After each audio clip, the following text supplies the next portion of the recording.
In this video, I'm going to go over how you can use SciFinder in our class. One thing I should mention is uh, recently SciFinder has put out an updated version called SciFinder uh, N. And so you should also have access to this once you register through the library website.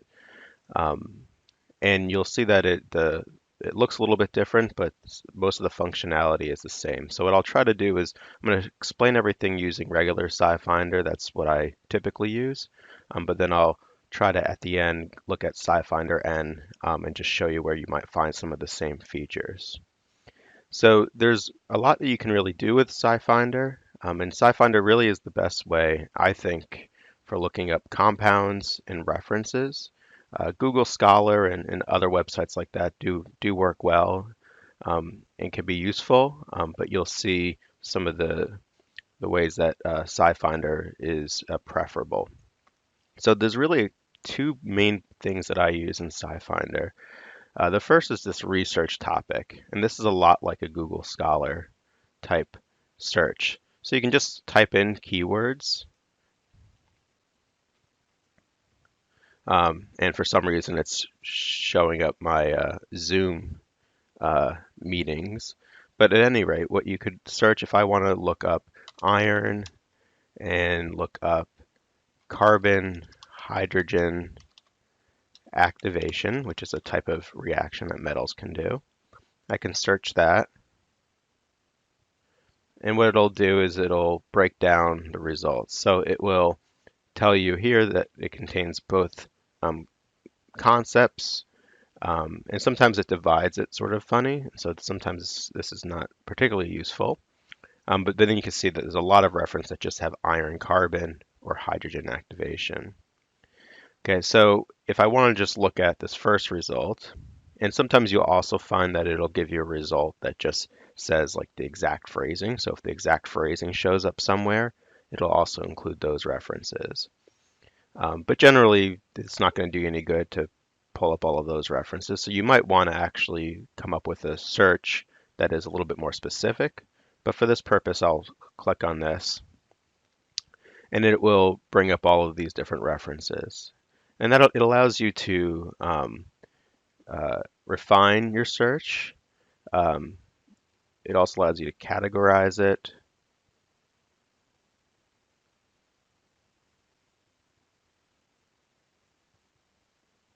Okay, so if you wanted to look specifically under catalysis, okay, it gives you that option. Usually what I try to do is come up with a search term that is as specific as possible to what I want to learn about, and then I don't have to go through a lot of these processes. Um, so what I'm going to do is I'm actually going to go back, and since that search term did not work very well, I'm going to change that term to be something a little bit more specific. So what I'm going to do is I'm going to change this to iron, and I'm going to look at aromatic, carbon, I'm going to use the hyphen, hydrogen activation. Okay, so now I've got just 19 references that contain the concept iron aromatic carbon hydrogen activation. Okay, and then I can look and I might find some references that seem of particular interest to me.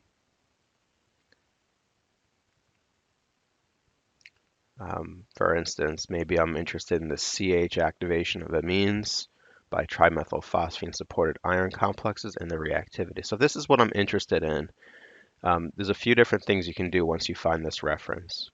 Okay, you can look up the actual paper, and so the way you would do that is you click on Other Sources. It's going to open up another tab, and this goes through Stockton's library, and so what it will tell you once it loads here is it'll tell you how you can get it. And in this case, I can get it online through the ACS journals, and so if I click on that link, it'll send me there. Okay, now, if I find another paper that I'm interested in, let's say this particular example. So one pot solvent-free synthesis of quinolines. If I click on other sources,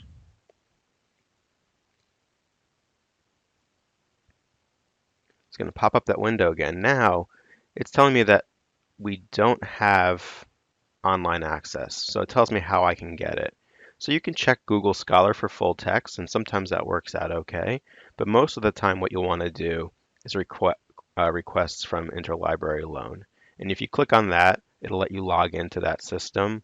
And then, in my experience, you typically get the requested paper usually within 24 hours. So it is pretty quick.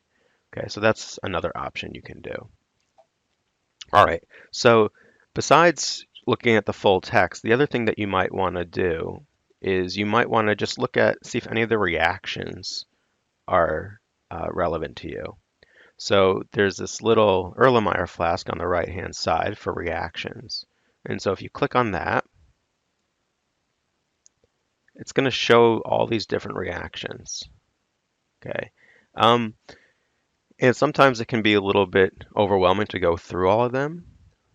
But if I'm really just interested in the synthesis of this particular complex as an example, well, then I can look at the information here and I can see that it does indeed show the synthesis. And maybe I know how to make these um, two starting materials. And so then that allows me to quickly go through the reactions without having to open up the full paper. I don't use this feature as much, but that's certainly available. And one thing that you can do when you're in these reactions is, let's say I want to know, well, how do I make this particular complex, or in this case, the ligand? So what I can do is I can click on this, and it'll pop up this reference or this page, and then I have several options from here. Okay, I can look up all the references, all the papers that include this compound, other reactions of it, or if I am interested in buying it, I can click on this button here to show me where I can buy it commercially. And that's not something that you'll necessarily have to do, but that is a useful feature. And there are other things that are listed here as well, including spectra. So sometimes it'll show you where you can actually find the spectra for it if you click on that. So that's another useful thing. If you need to look up, say, the NMR spectrum for it, you might find the reference for it in this page. Now, if I go back to the references,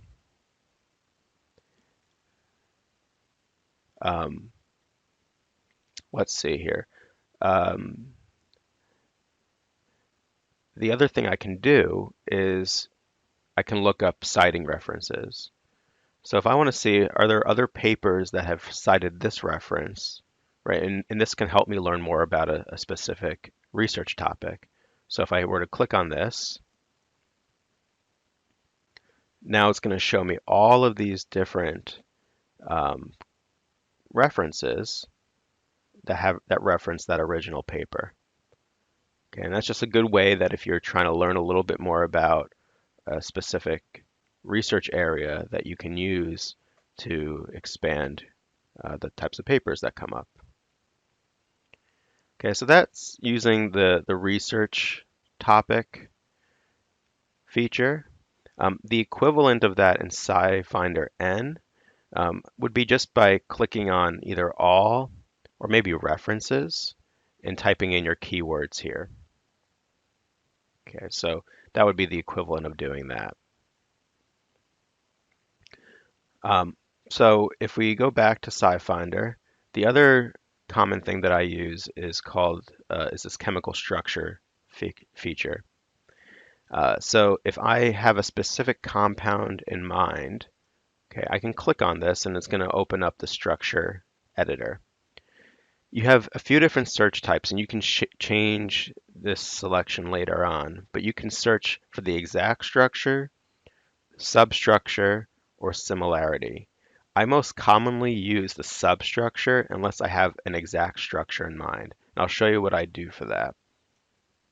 So it's going to open up this window.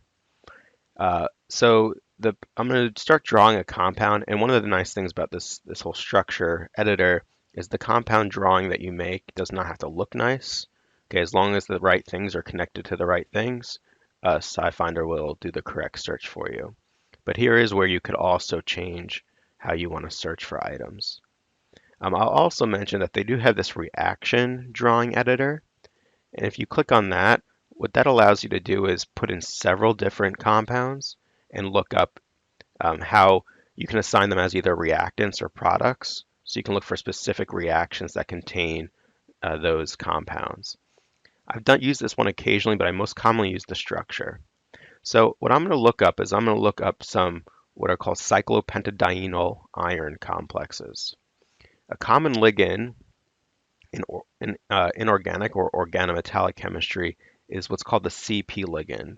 So what it is it's cyclopentadiene, and it's the conjugate base of that. And it's an aromatic compound.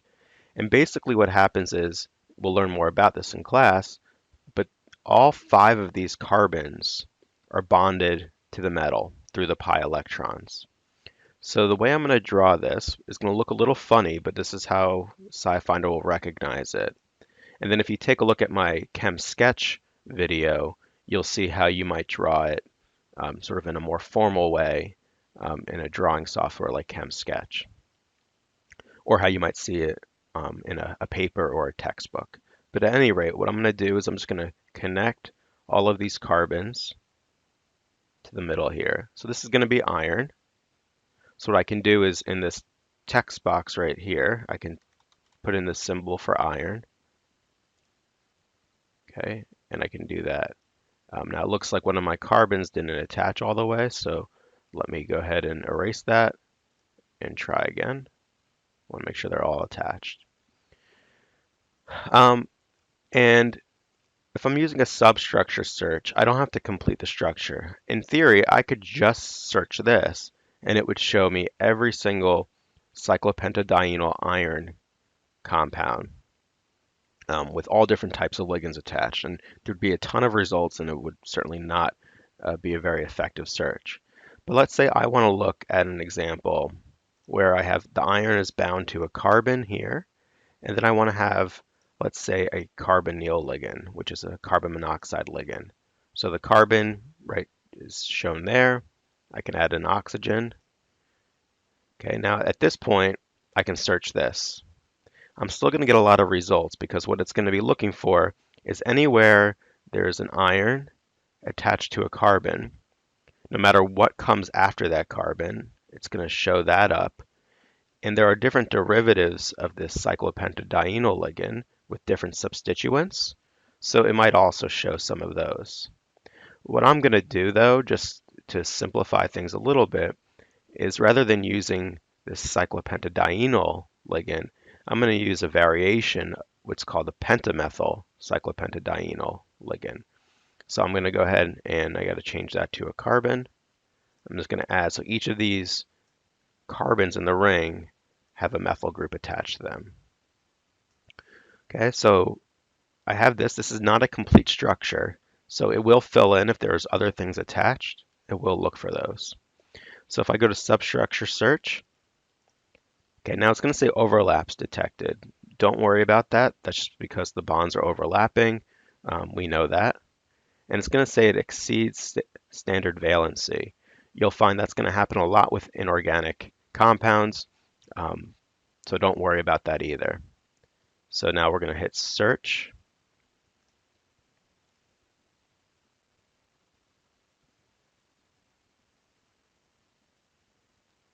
And now it's going to show up all of these. So you can see there's over 2,000 substances that have shown up. So there's different things you could do, right? It's sorting here by relevance.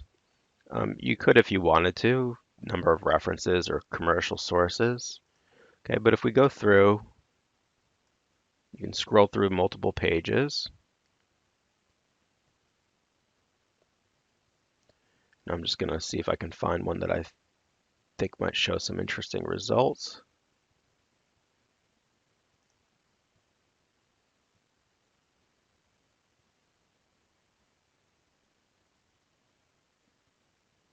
And so as I'm here, you can see, right, that I showed that there was an iron. I wanted the iron attached to a carbon. It's showing me this cyanoligand here. Okay, so it could be that if I wanted to, I could redraw it to be a little bit more specific if I had something in mind. But let's see, I'm getting closer to some compounds that might be of interest.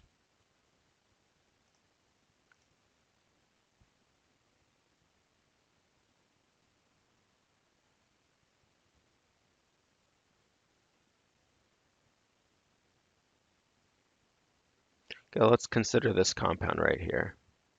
So it's showing that it's got two carbon monoxide ligands and an acetonitrile. Actually, that's not a complete structure. Let's go to here. This is what I wanted to show.